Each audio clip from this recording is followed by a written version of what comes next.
అమెరికాలో చిందరవందరగున్న మీ ఇంటికి handyman, cleaning, plumbing services కోసం కాంటాక్ట్ ఇన్స్టా సర్వీస్. యుఎస్ లో ఎక్కడైనా ఎప్పుడైనా. For instant bookings visit instaservice.com. అమెరికాలో టోర్నడో బీభత్సం, 27 మంది మృతి, అనేక మందికి గాయాలు. కెంటకీ, మిస్సూరీ రాష్ట్రాలలో తుఫాన్ విధ్వంసం, లక్షలాది ఇళ్లకు విద్యుత్ సరఫరా కట్.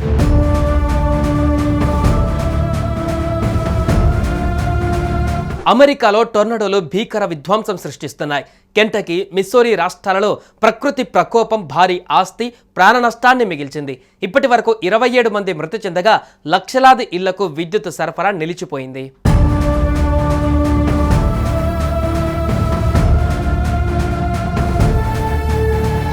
కెంటకీ, మిస్సూరీలో మే 16 సాయంత్రం నుంచి టోర్నడోలు విలయతాండవం చేస్తున్నాయి. కెంటకీలో 18 మంది, మిస్సూరీలో 7 మంది, వర్జీనియాలో 2 మృతి చెందారు. కెంటకీలోని లారెన్ కౌంటీలోనే ఏకంగా 17 మంది ప్రాణాలు కోల్పోయారు. గవర్నర్ ఆండీ బేషీర్ మృతుల సంఖ్య మరింత పెరిగే అవకాశం ఉందని హెచ్చరించారు. టోర్నడో ధాటికి ఇల్లు, వృక్షాలు, విద్యుత్ వ్యవస్థలు కుప్పకూలాయి. మిస్సూరీలోని సెయింట్ లూయిలో 5,000 ఆస్తులు ధ్వంసమయ్యాయి. కెంటకీలోని లారెన్ కౌంటీ, లూయిస్, మైఫీల్డ్, వర్జీనియాలో ఫెయిర్ ఫాక్స్ కౌంటీ, న్యూజెర్సీలో తీవ్ర విధ్వంసం సంభవించింది. ఈ ఘటన 2021 డిసెంబర్లో మైఫీల్డ్లో 22 మంది మరణించిన తుఫాన్ను గుర్తు చేస్తోంది.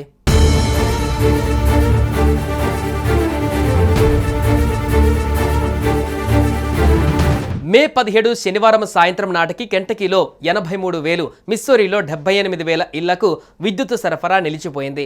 మొత్తం 12 రాష్ట్రాలలో 4,59,000 గృహాలు, వ్యాపారాలు చీకట్లో మునిగాయి.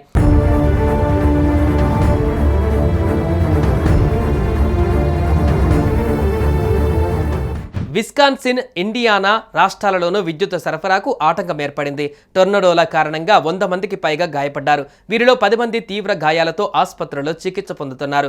సెయింట్ లూయిలో 38 మంది గాయపడ్డారు. లారెల్ కౌంటీలో రెస్క్యూ టీంలు శిథిలాలలో చిక్కుకున్న వారి కోసం గాలింపు చర్యలు కొనసాగిస్తున్నాయి. కాగా అధికారులు 5 కౌంటీలలో ఎమర్జెన్సీ ప్రకటించారు.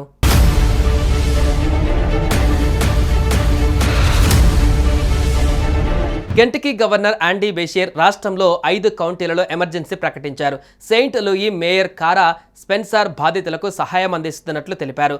US homeland security secretary Kristi Noem Missouri, Kentucky, Illinois గవర్నర్లతో మాట్లాడి ఫెడరల్ సహాయాన్ని అందిస్తున్నట్లు పేర్కొన్నారు. మరోవైపు రాబోయే రోజులలో మరిన్ని తుఫానులు సంభవించే అవకాశం ఉందని నేషనల్ వెదర్ సర్వీసెస్ హెచ్చరించింది. ఈ టోర్నడో విపత్తు అమెరికా సెంట్రల్, దక్షిణ రాష్ట్రాలను గడగడలాడించింది. సహాయక చర్యలు, రెస్క్యూ ఆపరేషన్స్తో అధికారులు యుద్ధ ప్రాతిపదికన పనిచేస్తున్నారు.